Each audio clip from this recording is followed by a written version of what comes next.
So tingnan niyo mga birds, oh. Parang binakla siya ng aswang, yo. Oh.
Malinis na yung area natin mga birds. You know, napaglinis na tayo. So simantala natin yung panahon dahil uminit, umaraw. Kaya nating walisin yung mga kalat na dahon ng mga kahoy tulad ng duhat, ito tugas. Yan. So malinis na yung area natin. So kailangan kasi laging malinis mga birds dahil di natin alam pag may mga ahas na pupunta dito sa bahay. Bigla-bigla na lang pupunta dito sa bahay, kaya kailangan malinis para makita natin agad. Kasi delikados mga bata, mga birds. So sarap ng usok, oh. Ganda ng usok. Yan si Piyang. Morning, Yang. Morning, Mr. Boy. Opo. Tignan mo konti. Wait, may bahay natin.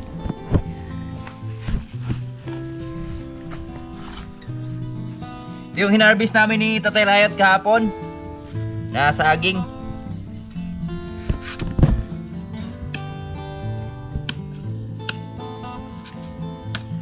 Uy, tulog man. Lah. Magkipro pa. Sugat. Ang saging.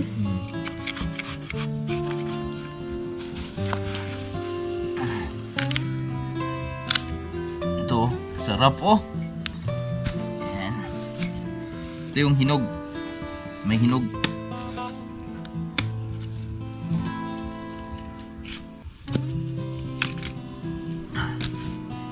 Pilingin na natin para makatulo na ba? Para mahinog agad. Pati yung saba, si Sipia ang isa sa mahilig dyan. Saba.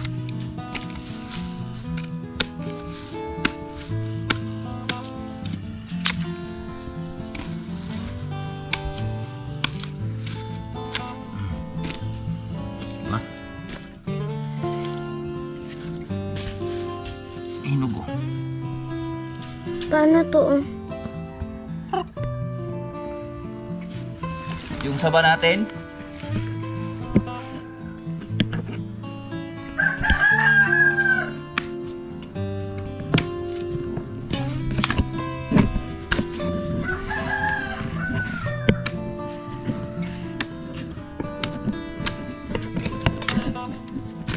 Wow.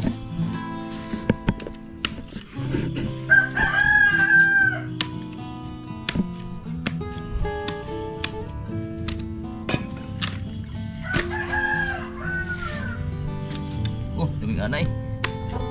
Binahayan agad.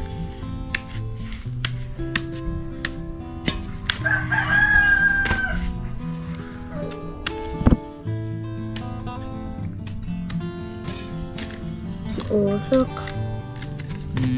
Usok. Usok siya. Hindi nga eh.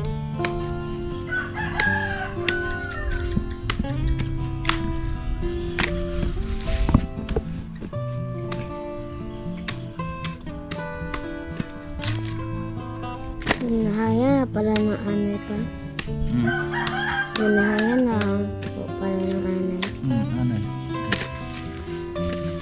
Doon po siguro yun sa kahoy. Sa lupain galing siya. Oo.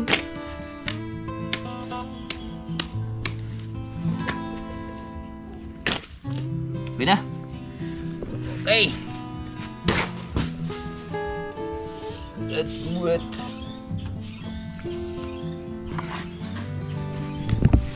Ito yung saging natin. So magpakain lang muna tayo ng laga natin mga baboy mga birds bago tayo magpatuloy dito sa taas dahil meron akong gustong i-update dito sa ating bahay.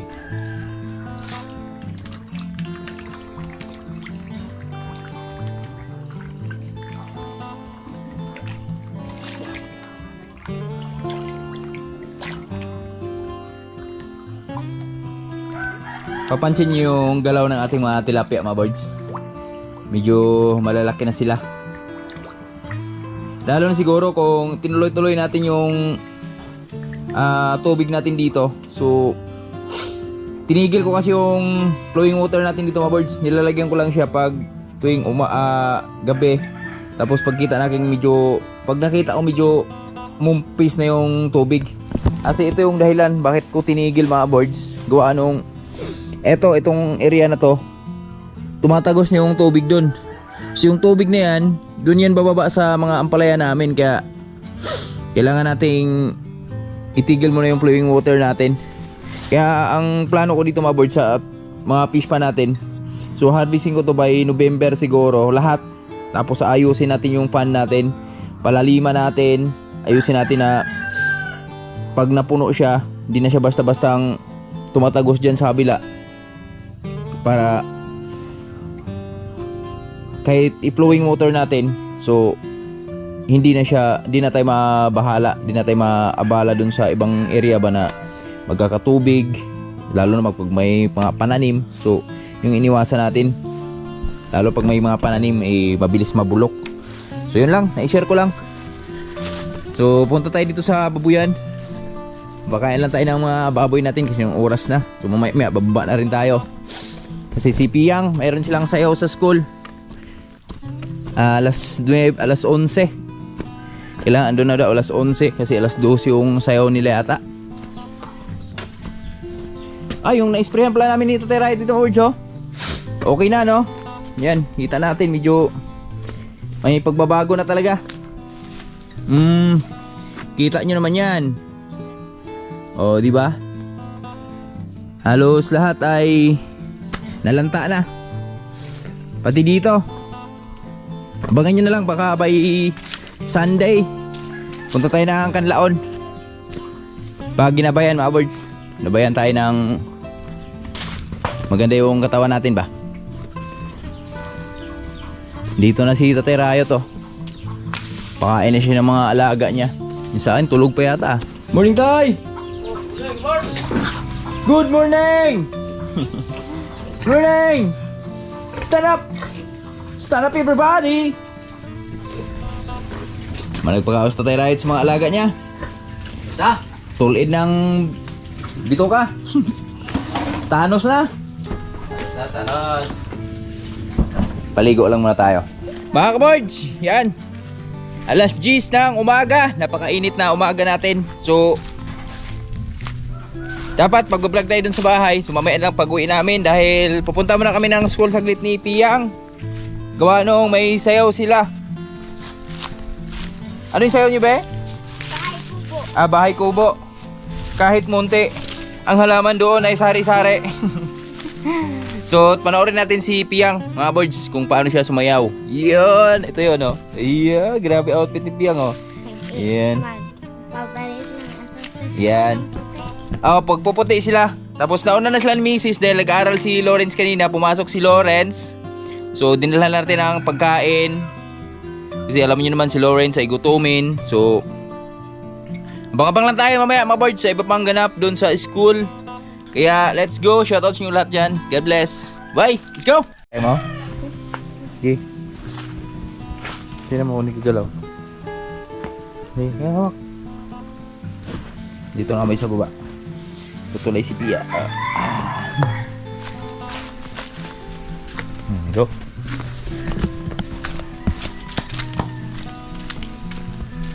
Lalakad lang kami, mga boards. Iniwan namin si yung TMX doon. Si Jamits pala, ginamit ni Manlaboy kanina paghatid sa kila misis dito sa taas. Ayun, oh. Yan.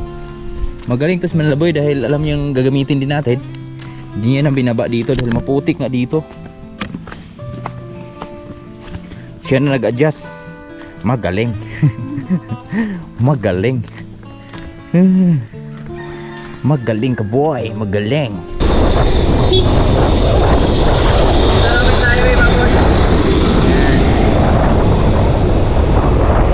Malapit na piyesta dito sa amin. Yan yung mga perya na nakadisplay dito. Ito na. Yan yung mga perya na nakadisplay dito.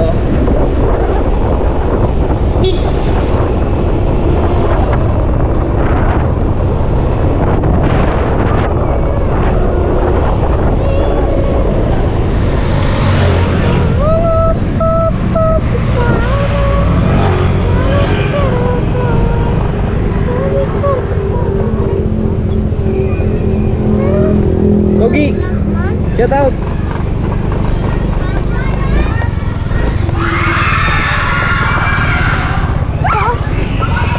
Ano na?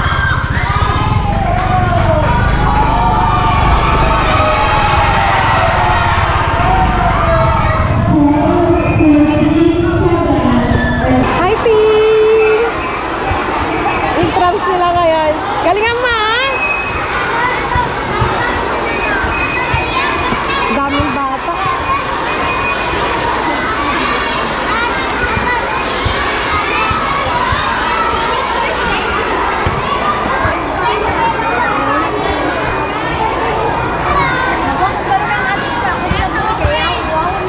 Ate is dancing. You want to dance? No. Yes. Later, you dance later, ha? You dance later, okay? Ding ding ding ding ding ding ding ding ding ding. Smash with all your might, great for Smasher!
station of Wheels. Ayun si Birds, ang layo. Karga si Loren.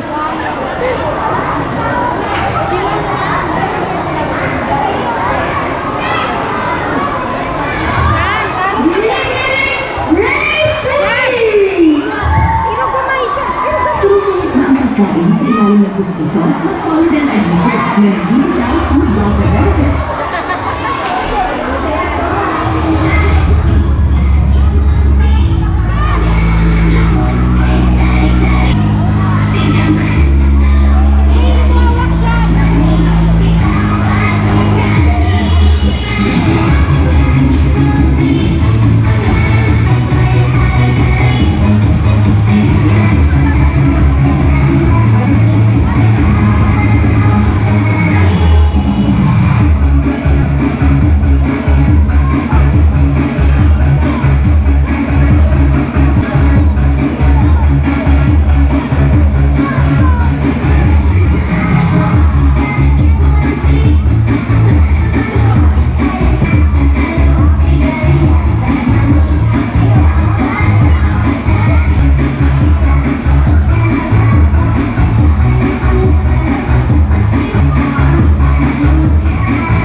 Mga kaboards, yan, magandang hapon yung lahat. So, andito na tayo sa Buhay Bukid.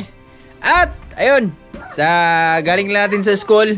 So, si Piyang, yan, panood natin yung sayaw ni Piyang doon. Magaling kuminding-kinding si Piyang. At, congrats doon sa mga bata. Yung, ano pala yung kanina, yung event pala yung sa mga, ano pala yung mga boards, parang, pasalubong nila doon sa palaro nila bukas. Kasi bukas may mga palaro sila doon. Yung, paligsahan ba? Doon sa school nila. So, may mga badminton, volleyball, basketball, kung ano yung mga laro, sipa. So, basta marami. So, si Pia, wala namang sinalihan si Pia. So, di siya mahilig sa mga laro-laro, pero naglaro siya ng badminton. So, susunod na taon, hikayatin natin na sumama siya dun sa badminton. So, ngayon mga boards, ito na yung sinasabi ko kanina, dito na tayo sa bahay. So, ito yung sinasabi ko kanina na meron lang akong gustong i-share sa inyo dahil pakalungkot sa balita mga boards dahil ang bahay namin, na itayo to 2 years na mahigit. So, nakakalungkot lang isipin dahil meron siyang, may mga silent killer na umaatake dito sa bahay natin mga birds eh. So talagang hindi ko inaasahan. So hindi ko na in-expect na ganun talaga yung mangyayari. Meron palang umaatake sa bahay natin. So ito talaga sa loob mga birds, nakakalungkot isipin dahil ito nga, oh, ito yung ano natin dito, ito yung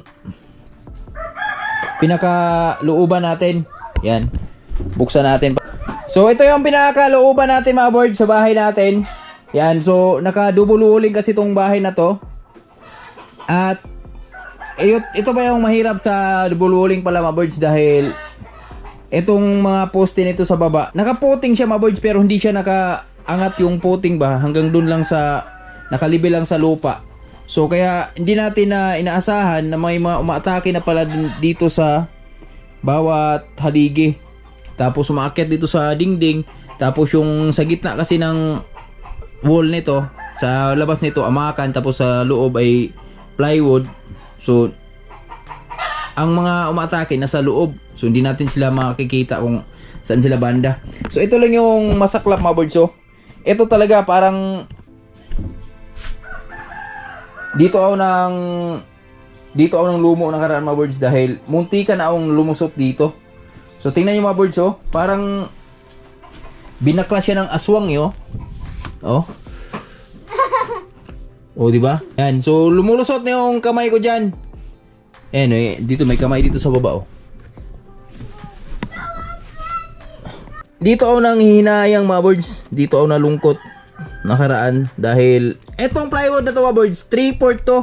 3/4 ang kapal nito. Pero hindi ko na-expect na kaya siyang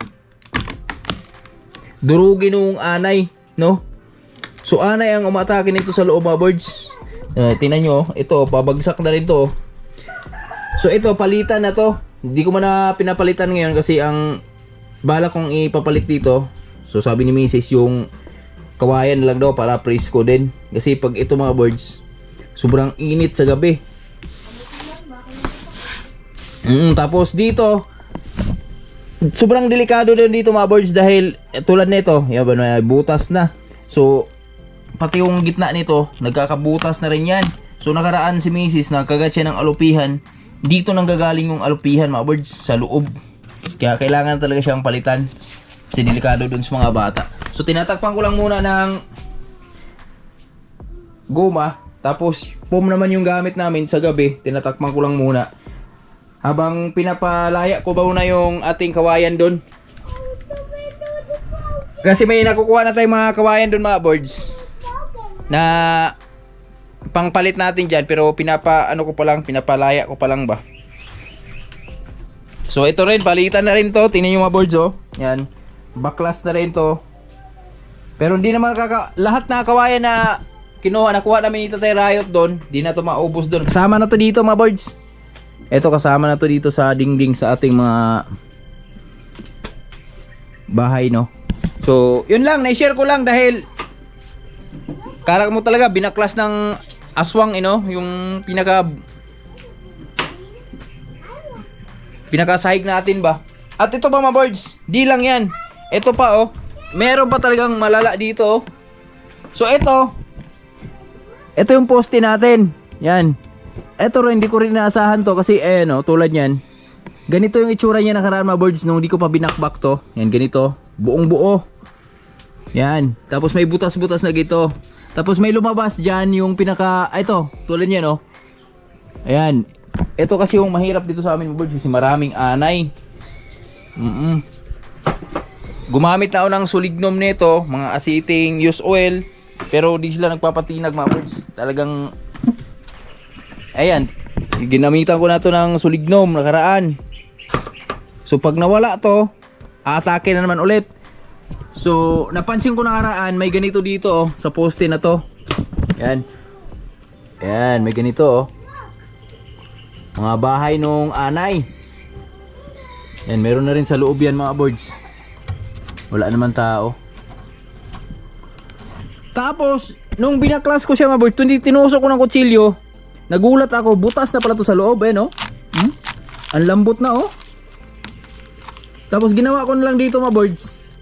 Kasi hanggang baba to, hanggang baba yung butas na yan, binutas ko siya dito sa taas. tapos binuhusan ko ng asiti dito. Ang binuhos ko dito mga 1 litro mahigit bago siya na puno. Ganun siya kalupit. Pero ito, walang problema to mga boards kasi mabilis lang naman palitan to. Yung poste na to. Pati yung bubong natin. Pati yung sahig natin dun sa taas. Mabilis lang palitan yun. So yun lang, na i-share ko lang mga boards, no, kasi nakakapanghinayang dahil 2 years pa lang mahigit yung bahay natin, pero marami na agad yung palitin. Masyado tayong kumpiyansa ba? Masyado tayong kampante sa bahay natin na walang atake. So yun pala, meron na pala mga silent killer na maatake dun sa loob. Kaya yun, nagiging aral na rin sa atin yun. Kaya payo ko dyan sa mga viewers natin na nagpapatayo ng bahay tulad ng mga kahoy. So maganda talaga, pahiran nyo muna ng mga pangontra sa anay. Kasi ang anay ang isa sa sumisira sa ano talaga, tahanan nyo. Kahit ganong katibay pa yung mga kahoy niyan, basta anay yung makapag-umpisa, talagang ubos yan, durog yan. Pera na lang dito sa tugas. Ito, di nila kayang kainin to. Pati yung mga ano natin doon, yung mga haligi doon sa gitna, ay sa taas, yung mga duhat. Yun, mahirap nilang anuhin yun, mahirap nilang kanain yun. So yun lang mga boards, na-share ko lang sa inyo mga boards. Abangan nyo na lang sa mga iba pang update natin dyan sa pagpapalit natin ng kawayan. Eto, hanggang ngayon di pa rin natapos yung ating balkonahe dahil busy yung ating karpintero dyan. Ewan ko kung di na bumalik. Pero baka sunod na araw, babalikan natin yan para matapos na yan kasi andyan may pangdingding na tayo eh. At dito si Manlaboy oh. Yo, maganda nga po mga kaboards. Ano hinihiwa mo? Kapayas. Kapayas from? From farm. Farm. Pag tinola? Yan. Tinola yung ulam namin ngayon mga birds. Tingnan yung area natin. Ganda. Linis. Maganda tingnan pag malinis yung area natin. Yan si Pia oh. Paano yung sayo mo kanina?